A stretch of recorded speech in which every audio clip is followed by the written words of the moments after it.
Hey everyone, in today's video, we've got a special compilation featuring guests Soraya Allen Aquina and Doug Nordman, all sharing their insights on finances. Stay tuned and enjoy the conversation.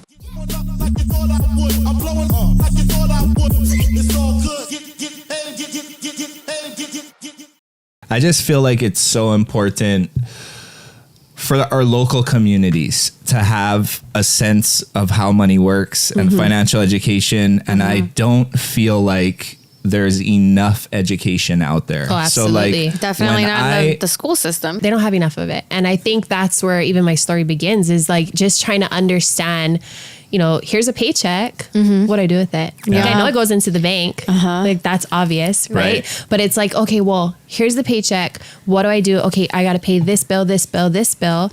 And that's a lot of what we get. A lot of the knowledge that we receive is passed down from generational knowledge. Totally. Right. And so like at a very young age, I knew that you put the money in the bank and you do this, you pay your bills. The next paycheck, you pay the next section of bills. Yeah. But throughout the struggle early in my marriage, my husband is very opposite for me. I was a big spender. My husband's like, oh, that paycheck's just going straight there. Don't touch it. You know?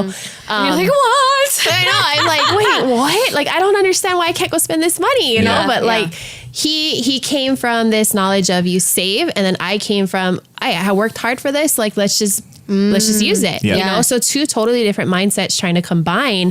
What do you do? I honestly tell people 101's for everybody, but you can align your finances to meet your specific goal. So it always comes back to this goal-driven mentality, right? Like, what is your goal? If your goal is to pay off debt, you should not be taking $50 here, $50 here, $50 here. And people are doing that. I'm just going to take my paycheck and I'm 20, 20, 20, 20. But I'm like, okay, what about the extra 500 that you got from that paycheck? They're like, oh, I'm going to leave it in savings. I'm like, no, you're making a penny, leaving that 500 in savings. Take that 500 and apply it to the highest. And you're paying, you know what I mean? How much on interest? Exactly. So putting money into savings versus taking that 500 and applying it to the debt that's taking your money out of your monthly payment. A lot of people can't conceptualize, I'm paying my $50, but my balance isn't dropping. I'm like, because that's like, a lot of it is going to interest. You know, but I've had these conversations with so many families and it's like understanding what interest is, how that's being calculated, and why your extra money that you have been taught now. Like this is something that gets taught in schools. Save. Yeah, save. I'm like, save what? A penny? You want me to save a penny, but I'm outputting $75 a month in interest? Right. Help that make sense to me, because it doesn't. They don't. You know what I'm saying? No. So taking all that money and putting it elsewhere is important. While I'm not saying, you know, at the same time, savings isn't important, but a paid off credit card, that's savings.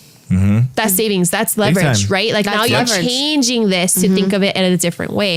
You pay off that credit card, you've got that $5,000 credit card sitting on the side, continue to take all that extra and put it away. Eventually you're going to have all these credit cards that are paid off. And then, that's savings. That's emergency savings. Exactly. You know what I'm saying? It's very rare that we have to drain out 10 grand or 5 grand out of a savings account to go do something. Majority of places nowadays can take card. Totally. You know what I'm saying? So that, in that perspective, a lot of people don't understand that. Not to mention all the perks that come with actually utilizing credit cards. Absolutely. Points. I mean, that's huge, right? Like you mentioned Disneyland. Like I'm sure you that start comes to into wrap play. those things up and you can use them. One of my favorite things is if you're smart about your money and you're using your credit card to now, right? We understand the leverage thing, but a lot of people don't really understand that leverage, because if you're putting all your bills, let's give an example. Person A is putting all their bills on the credit card. They're racking up points. You could turn around and use those points or cash back rewards. Christmas shop, you didn't pay a damn thing. You bought all your Christmas presents for your family for $0. For $0. That's leverage. You went and traveled on that vacation that you planned for using points. You stayed in your airfare, your hotel, and a rental car for free. For free. How do you think we travel? I mean, that's the point, right? Is to get to this position. Where can I organize my finances and then start looking at a bigger picture? Where can I start leveraging other people's money? You're going to use money every day for the rest of your life. So doesn't it pay to try to learn as much as you can or as early as you can in life, so you set yourself up? So it's all about making less mistakes, having more wins, little wins than losses. And those little wins add up and they compound. But if we do nothing, the little losses add up and compound just as much. So our whole philosophy is like, if you're wanting to make a change in your financial life, learn about money. How do I set a budget? How do I do cash flow projection? Right. That's one thing. For all of our students, we build them a 12-month financial roadmap so they can scroll on our app. They can see for the next year, every day that something is happening in their financial life, whether it's a payment, a debt payment, an expense, an income, and then we show them their cash flow. Every month we break out their cash flow. That to me is knowing your starting line, your financial starting line, your numbers, so you can make better decisions. Because how do people know if they can go on the next vacation? I'm going to go to Alaska on a cruise. It's going to cost 10 grand. Well, how do I know you can afford it if you don't know your cash flow, you don't know your numbers, right? How do I know I can become a homeowner? How do I know when I'm ready for my next investment property?